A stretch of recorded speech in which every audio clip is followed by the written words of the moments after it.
নির্বাচনোত্তর নতুন সরকারের শপথ গ্রহণ অনুষ্ঠান কবে কখন এ নিয়ে দেশজুড়ে নানা আলোচনার মাঝে রোববার সচিবালয়ে আইন উপদেষ্টা ড আসিফ নজরুল জানান, প্রধানমন্ত্রীসহ নতুন মন্ত্রিসভার শপথের দিনক্ষণ ঠিক করা হয়েছে।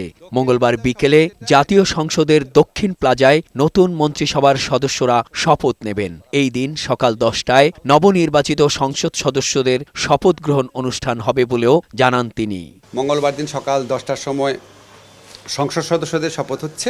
খুব সম্ভবত যেরকম পরিস্থিতি আমি ধারণা করছি যেটা প্রধান নির্বাচন কমিশনার করাবেন। বিএনপি থেকে আমাদের জানানো হয়েছে যে ওনারা ওইখানে বসেই ওই শপথের পরপরই ওনাদের সংসদীয় দলের যে প্রধান তাকে নির্বাচিত করবেন, হয়তো 11:30-12টার দিকে।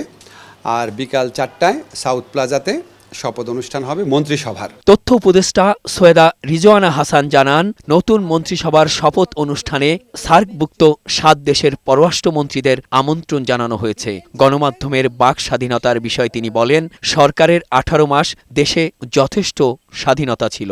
7টি সার্ক দেশ থেকেই প্রতিনিধিত্বের জন্য আমন্ত্রণ পাঠানো হয়েছে। এর বাইরে আর কোনো কিছু আমাদের সরকারি পর্যায়ে জানা নেই। যেই দল বিজয়ী হয়েছে তাদের সাথে আলোচনা ক্রমেই এই আয়োজনটা করা হচ্ছে। তারা যেভাবে চেয়েছেন আমরা সেভাবেই ফ্যাসিলিটেট করে দিচ্ছি।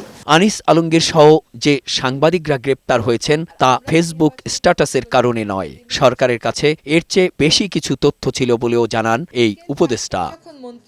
মেহেদী আজাদ মাসুম, বৈশাখী সংবাদ, ঢাকা।